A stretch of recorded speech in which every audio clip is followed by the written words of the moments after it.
To declare Christ as the Son of God is to declare Him as God.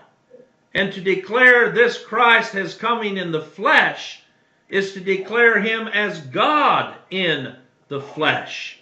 There are preachers today that are just as blind as their congregations, and they feel their way through the Scriptures, and they see where it speaks of Christ, but they endeavor to preach a Jesus in such a way as to make Him acceptable.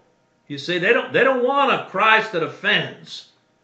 And therein we see the difference, because one taught by the grace of God testifies of the Lord Jesus Christ in truth, whether it offends or not. This morning on the morning news, I got up early and they were interviewing a Catholic priest. And of course they're preparing for their midnight mass. That's why they call it Christ Mass. People kind of say, well, it's Christmas. No, it's Christ Mass. That's where it started. And here's what this priest said. And this is why I can't identify with these activities. He said God needed fellowship. And so he wanted to start getting people to love Him. And what's the best way to get somebody to love you or to be drawn to you but to put a baby in their arms?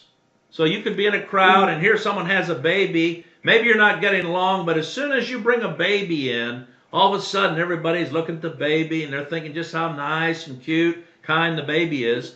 And they forget about their differences. And he said that's why God sent His Son as a baby. That was His answer. So everybody would get along and they would love God in return. See, people get all caught up with the manger. They get all caught up with the animals. They get all caught up with the shepherds and the angels. But wait a minute. This baby that was born in this world is none other than the Son of God. God in the flesh. And He didn't come just to be a baby. A body hast thou prepared for me. That body prepared was to be offered unto God as the sacrificial lamb to shed His blood that God might be just and justify. And that's the only way that any are going to be saved.